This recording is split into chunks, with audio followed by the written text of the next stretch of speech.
بسم اللہ الرحمن الرحیم۔ سوال یہ ہے کہ اگر کوئی بیمار شخص بیٹھ کر رکوع سجدے کے ساتھ نماز پڑھ رہا تھا، بیٹھ کر کوئی شخص بیمار ہے اور وہ بیٹھ کر رکوع سجدے کے ساتھ نماز پڑھ رہا تھا، تو اچانک نماز کے دوران اللہ پاک نے اس کو صحت عطا فرما دی اور وہ ٹھیک ہو گیا، تندرستی اس کو مل گئی۔ تو اب جو وہ نماز پڑھ رہا تھا،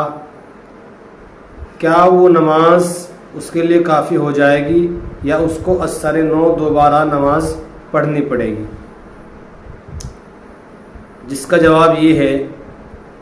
کہ کوئی ایسا شخص جو بیمار ہو اور وہ بیٹھ کر رکوع سجدے کے ساتھ نماز پڑھ رہا ہو، کوئی ایسا شخص جو بیمار ہے اور وہ بیٹھ کر رکوع سجدے کے ساتھ کیا کر رہا ہے؟ نماز پڑھ رہا ہے، تو نماز کے دوران اور نماز کے درمیان اللہ پاک نے اس کو صحت عطا فرما دی، تندرستی اللہ پاک نے اس کو عطا فرما دی، تو اس کے لیے یہ ہے کہ جو نماز اس نے شروع کر رکھی ہے اب اسی نماز کو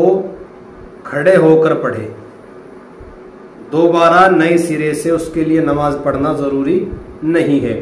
بلکہ جو نماز وہ پڑھ رہا ہے اسی نماز کو اب اللہ پاک نے اس کو صحت دے دی، اللہ پاک نے اس کو تندرستی دے دی، تو اب اس کے لیے ضروری ہے کہ وہ کھڑے ہو کر اسی نماز کو مکمل کر لے، نئے سرے سے دوبارہ نماز شروع کرنا، دوبارہ نماز پڑھنا ضروری نہیں ہے۔ دوسرا مسئلہ یہ ہے کہ کوئی بیمار شخص ہے، وہ بیٹھ کر نماز پڑھ رہا ہے، لیکن رکوع سجدہ جو ہے وہ اشارے سے کر رہا ہے، رکوع سجدہ اشارے سے کر رہا ہے، اور نماز کے دوران اس کو صحت تندرستی مل گئی، اللہ پاک نے اس کو ٹھیک کر دیا، تو اب وہ کیا کرے گا؟ تو اس کے لیے ضروری ہے کہ وہ نئے سرے سے نماز پڑھے، اس کے لیے کیا ہے کہ وہ نئے سرے سے نماز پڑھے۔ اور جو شخص رکوع سجدہ کر رہا تھا، بیٹھ کر نماز پڑھ رہا تھا، رکوع سجدے کے ساتھ باضابطہ بیٹھ کر نماز پڑھ رہا تھا، اگر وہ ٹھیک ہو جائے درمیان میں تو اس کو وہی نماز اس کے لیے کافی ہے، کھڑے ہو کر اسی نماز کو، یعنی کہ کھڑے ہونے پر وہ قادر ہو جائے نماز کے درمیان اور اتنی ہمت تندرستی اس کو مل جائے کہ کھڑا ہو کر نماز پڑھ سکتا ہے، تو پھر اس کے لیے ضروری ہے کہ وہ کھڑے ہو کر اسی نماز کو مکمل کرے۔ اور اگر کوئی شخص ایسا ہے کہ بیمار ہے اور وہ بیٹھ کر نماز پڑھ رہا ہے لیکن اشارے سے کر رہا ہے رکوع سجدہ، اور وہ کھڑے ہونے پر قادر ہو گیا، تندرست ہو گیا، تو اس کے لیے ضروری ہے کہ وہ نئے سرے سے نماز پڑھے، دوبارہ نماز شروع کرے، اس نماز کو مکمل کرے۔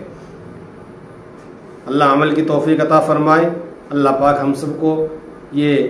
تندرستی والی جو بیش بہا اور تندرستی والی جو نعمت ہے، اور یہ ایک ایسی نعمت ہے جس کی کوئی قیمت نہیں، اور یہ اللہ تعالیٰ کی بہت بڑی نعمت ہے، اللہ پاک اس نعمت سے ہم سب کو مالا مال فرمائے، اور ہم سب کو اللہ پاک صحت اور تندرستی کے ساتھ ساتھ اس دنیا میں رہ کر اپنی زندگی کو گزارنے کی اور تمام عبادات پر عمل کرنے کی، تمام عبادات کو کرنے کی اور قرآن کے احکامات پر چل کر زندگی گزارنے کی اللہ پاک ہم سب کو خوب خوب توفیق عطا فرمائے۔